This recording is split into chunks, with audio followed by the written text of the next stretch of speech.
Welcome to this BetVictor preview for the weekend's racing in association with wheelofbetting.co.uk. I'm joined once again by the judge of all judges, Paul Finnigen, who's deputising for a host of other people who could not make it this afternoon. But anyway, we're going to have a look at the Fighting Fifth Hurdle at Newcastle. Grade 1, fantastic race up in Northumberland. So obviously the Hennessy weekend at Newbury, as well as a fantastic weekend in Ireland. We'll start with the long distance hurdle at Newbury, also known as the Big Bucks Invitational. Won it 4 years on the spin. He doesn't turn up this time. He's probably going to be aimed at something like the Cleve in an attempt to win back Eastward Hurdle. No big bucks, but there's an even money favourite with that Fisher's Cross. Again, steering job, Mr. Finnigen. I think that it'd be very disappointing if he can't win. Myself, I mean, you look at the opposition and... Have you got any splinters in your backside from sitting on that fence there? Or? They're all very exposed in behind, aren't they, I think? He's rated, but then he's not the top rated. He's only rated 157. He's got Rev de Savola on the track, and Celestial Halo. Second in the world last year. Do you see Rev de Savola's last race? James Reeve, I'm the number one fan. I don't know what price that was Reeve running, but he must have been 10 lengths behind coming to the last and somehow got up. James Reeve is incredible, especially riding in France. He rides a lot for Nick Williams. Obviously, he goes to Newcastle to ride for Brian Ellison on Newcastle, so he won't be riding in this, unfortunately, which may hinder him. But I've just felt he might have Dickie Johnson on board, who's riding obviously in the Hennessy. That's the fourth time I said obviously in a minute. But I've just got even money, tuck in. Yeah, I think so. I was going to put up Medinas as an each-way player behind it, but just with the form of the King Yards, we'll have to give it a miss. I think it's 20 runners now, Alan King, without winning. Invictus has drifted like about the proverbial barge with a 7th one in the week, well punted. I think 13-2 after push, out to 9-1 now. There's a BetVictor for the Hennessy. He's just had another one beaten in the mare in the first race at Uttoxeter.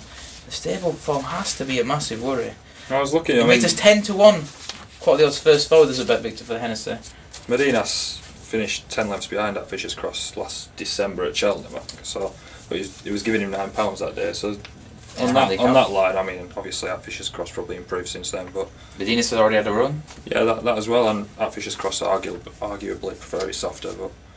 The form of the King Yard, I think at Fisher's Cross should win. I did think at Fisher's Cross needed a soft round, obviously then laid him at Aintree, and he won by 7 lengths. On the Bridland, AP McCoy. AP McCoy not riding this time, Barry Geraghty, because McCoy obviously rides. Obviously, what's going on? Oh, he rides. McCoy goes to Newcastle to ride my tent or yours in the Fighting Fifth Hurdle. Being beaten 3 times in a row on binocular, beaten favourite in 2009, 10 and 11.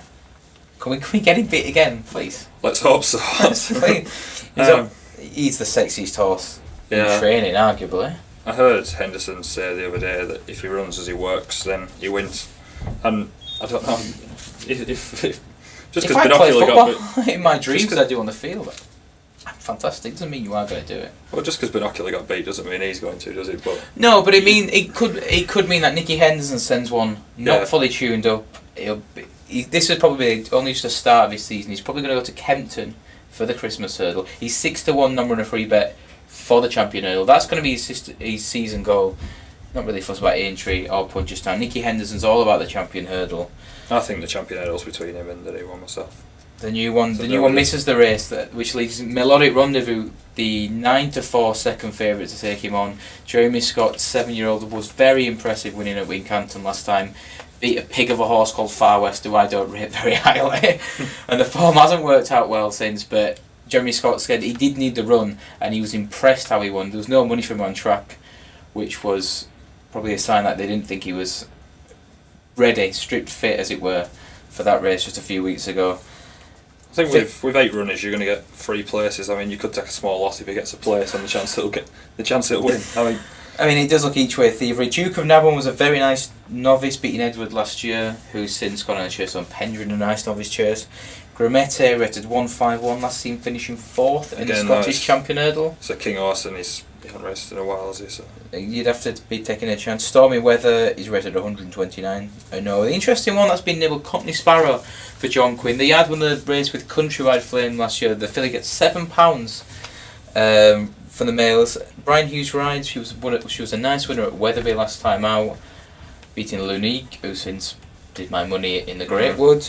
So again, it's middling form-wise, but the two, my 10 or yours, he's the obvious one at 8 to 11. It depends whether you think he's too good. He's rated £5 higher. Obviously not fit, but then again he won first time out beating Tak and Desoy, who went on to win the shallow hurdle on his first start Ascot last year. I don't think fitness is a worry. It's just a case of if Melodic Rendezvous is that good. And at 9 to 4, fifth of the odds, 1, 2, 3. I think it's you're well entitled to have a punt at the prices. Yeah.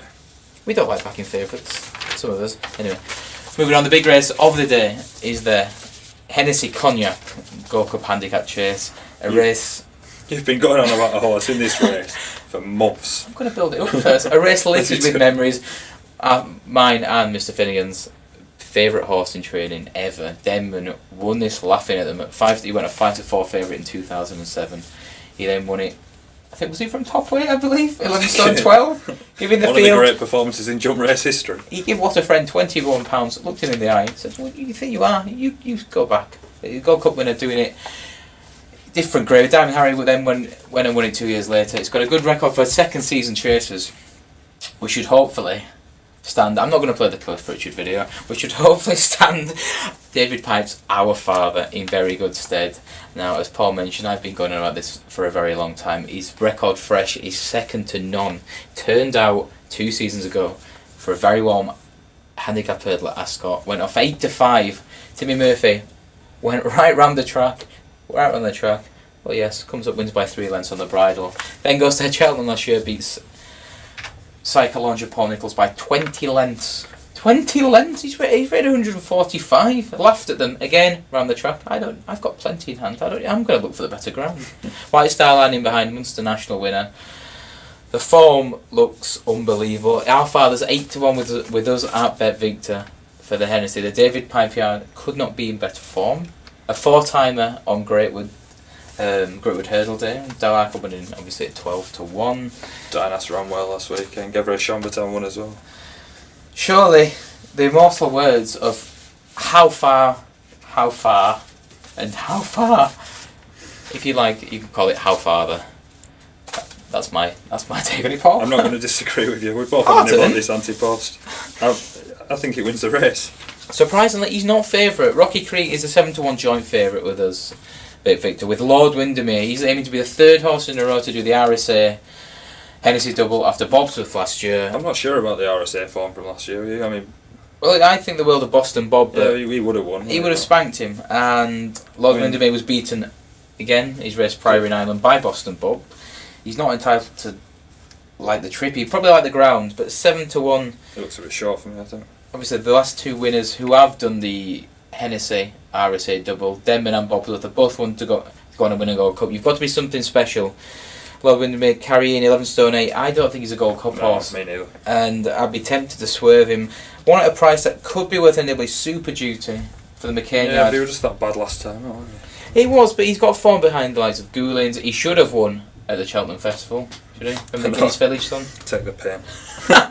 So Maguire's riding really nice at the minute. They've had a very nice win in the stable with Diamond King, but his 2 bumper wins behind him and winning a very nice novice hurdle in the week at Weatherby. He's 20 to 1 from 25s for the Neptune and 25s from 33s for the Supreme. He looks like to have another Peddler's Cross on his hand, but then again, some of us have been known to be premature. Please look at me for in the past. Anything else to say there, son? I mean, how the Lodge could be interesting. Has been well backed. Invictus on the drift, like you said. Barry Geraghty chooses Triola Delane 20 to 1 shot instead of Hadrian's Approach. Second in the fell from Nico de Bonville rides.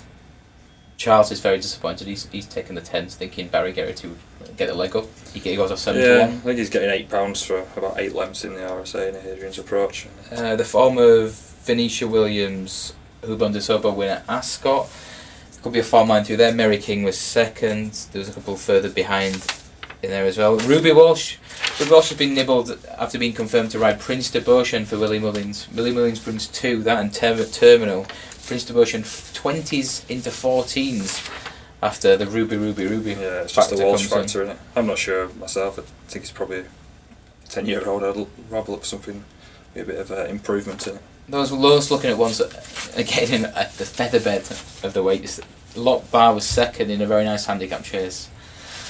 A couple of weeks ago for Mick Shannon, the are in good nick. Obviously, Sergeant Reckless turned over West Wizard, who was the supreme favourite, 1-6 after winning Summersby's. Summersby's confirmed for the BetVictor Tingle Cricket Stand next week, and that could be the one for the each way thieves. We'll stick with Our Father though. I'm not going to book it, but we like Our Father.